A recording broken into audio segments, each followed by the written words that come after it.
capable financièrement, matériellement, pour bien évidemment m'engager dans le mariage. Partout dans le monde, le mariage coûte cher. Et la plupart des gens, malheureusement, ont tendance à croire que les gens vont me soutenir. Le mariage, ce n'est pas pour une personne. Mais je dois te dire que le mariage, c'est d'abord toi. Si toi-même, tu n'es pas capable de te prendre en charge, il ne faut pas compter sur les gens. C'est-à-dire, il faut être capable au moins à 70% de te dire que même si les gens ne me soutiennent pas, au moins à 70%, je peux couvrir toutes les charges de mon mariage.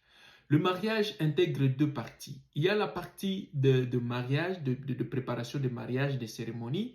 Il y a aussi la vie conjugale.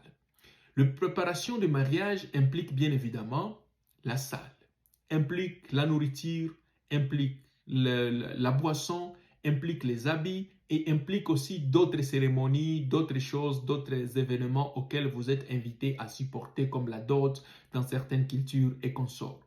Maintenant, est-ce que tu es prêt, tu es capable d'abord à assurer à cela? Ça, c'est vraiment important. Deuxième chose, il y a maintenant une autre partie qui est la vie conjugale. Ne te limite pas seulement de voir la cérémonie de fête, pose-toi aussi la question si tu seras capable de payer tes factures quand tu es marié. Paye la facture de la maison, la nourriture, paye la facture par exemple de l'électricité, de l'eau, de la communication, des transports, de la santé, mais également des biens de l'éducation de tes enfants dans le futur. Ce sont là les besoins de base qui sont très importants.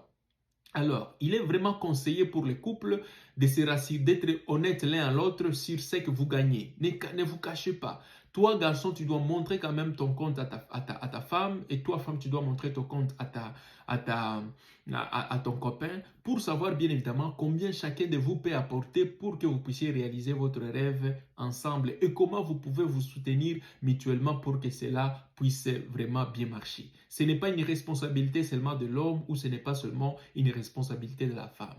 Maintenant, quand vous trouvez que vous êtes capable, bien évidemment, financièrement et matériellement, à y entrer et à être capable de supporter vos charges, là, vous pouvez aussi dire que vous êtes capable, vous pouvez déjà vous marier. Il y a beaucoup de gens qui se décident juste, je vais me marier et que tu deviens une charge, un problème pour la famille, un problème pour tes amis. Il n'y a qu'un mois que tu es marié, tu commences à aller prendre tu es parti prendre par exemple des crédits pour juste te marier. Là, c'est vraiment une erreur capitale qu'il faut vraiment éviter. Au lieu de vivre votre vie conjugale, vous commencez déjà à payer vos dettes, à payer les dettes que vous avez contractées ici par là. Vous commencez à vous cacher même de personnes à qui vous vous êtes emprunté, vous n'êtes pas capable de les rembourser. Vous êtes parti par exemple prêter les habits pour vous marier. Alors, vous n'avez pas besoin de tout ça, cher ami.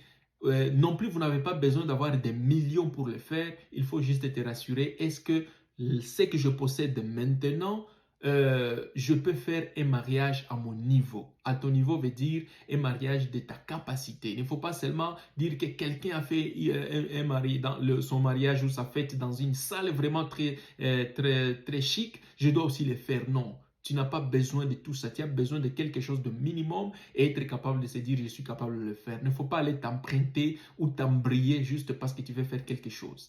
Il y a d'autres filles par exemple qui vont coucher avec des papas, qui vont coucher avec des hommes ici par là pour juste avoir de matériel, pour avoir de l'argent. Juste parce qu'elle tient compte de son mariage, de cérémonie, mais elle ne tient pas compte de son mariage, de la vie conjugale. C'est pourquoi, chers amis, c'est très important vraiment d'être très simple dans ce que vous allez faire. Un mariage simple, mais un mariage équilibré après le fait, c'est vrai.